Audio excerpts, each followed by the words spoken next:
I've used the longest with the fastest speed and most stable connection in the most countries is QuickQ. Alright, in this video, you're going to get the one and only best solution for staying connected in China. I bet you already know that in mainland China, many popular apps and websites are restricted, just as you can see in this picture. That's why you need to prepare two things before your trip to China. First, a reliable app that provides a virtual private network, so that you can have unlimited access to the internet. Second, a way to get mobile data once you arrive in China. Let's talk about the virtual private network first. There are countless options out there, but in this video, I'm only going to recommend one. I've been working in IT for more than 15 years and have tried many VPNs in many different countries. Lantern, VPNet, Safety, V2, Clash, Proton VPN, NordVPN, Zogo VPN. There are so many kinds that I even can't remember.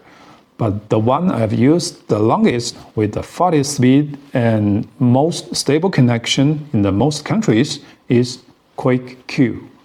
I'm not advertising for them, and this video is not financed by any company. I just really want you to have a reliable internet connection during your trip. I've used QuickQ for several years. It's really not cheap. 15 per month or 90 per year, but it's definitely the most stable and fastest I've used. It is supposed to log in for up to 3 devices at the same time. It offers servers in over 80 countries and have a clean, easy-to-use interface. Perfect even if you are not tech-oriented. If you want to try it, you'll find the download link in the description and comments section. To be honest, about security, I don't know much about the company behind it. But based on my years of experience, I've never had a single security issue. My phone holds all my personal information, banking apps, ID photos, even some saved password. And I often leave the app on all day. Still, I've never had a single problem. They seem to be seriously focused on doing this business the right way. Of course, good mobile habits are still important. Don't blindly trust any app. After installing the app, turn off all unnecessary permissions. Just leave notification access on and you are good. The newly installed app may have a Chinese interface, but it's easy to change. Just click the icon in the upper left corner, then click Settings, next click Language, and finally select English. Oh, by the way, each like and comment from you guys really makes my day. And don't forget to subscribe to make sure you never miss a thing. Here are a few notes. 1. If you don't want to use my invitation code, that's totally fine. You can register directly and still get the same excellent performance. 2. For extra safety, you can download 2 other VPN installation files before your trip and save them on your phone without install, just in case. One option I've tried before is Zogo VPN. Their speed wasn't as good as QuickQ, so I asked for a refund at that time, and they refunded me very quickly with great human customer service, and their pricing is also cheaper, $9.99 per month or just $39.99 per year. Zogo VPN works okay for YouTube, but not so great for streaming videos in Telegram. 3. Here's a technical tip.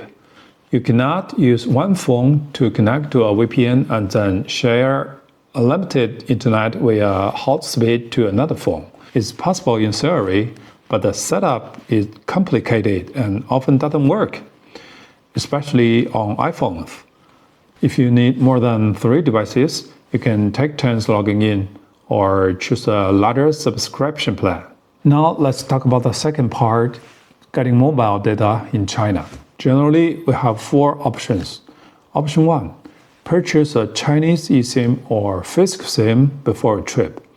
You can buy virtual SIMs from platforms like Airlo, Nomad or Holofly, I don't know how to pronounce it, whatever, or other physical SIMs on Amazon, Klook, or Travel SIM. These usually offer good value with large or even unlimited data packages. Just make sure your phone supports eSIM and activate it before departure. Option 2. Buy a local SIM card after you arrive at the airport or in a city store. In large airports, you'll find kiosks or vending machines selling SIM cards. In smaller cities, you may need to visit a local mobile carrier store. Make sure to choose one of the 3 major carriers only: China Mobile, China Unicom, or China Telecom. All 3 are excellent and reliable. Avoid any other brands. Most of these support passport registration and instant activation. Option 3.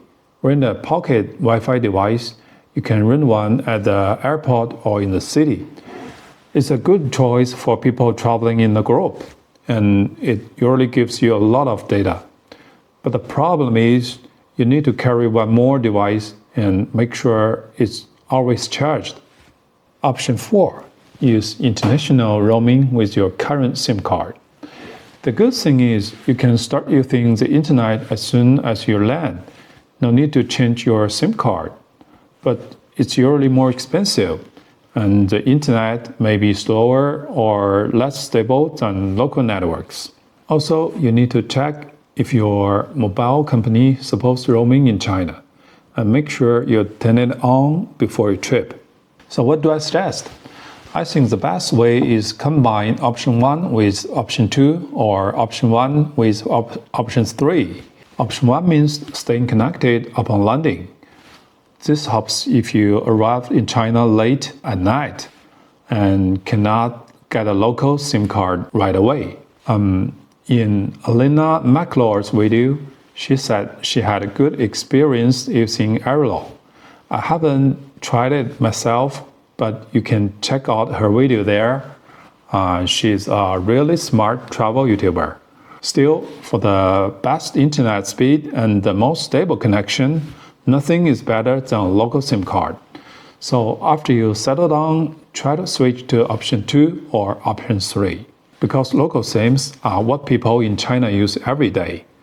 They have better price, faster speed, and better service. If your budget is tight, you can just pick one option. But please make sure you have at least one backup plan. If this video helped you, you can support me by using my VPN invitation code or just click or type something below.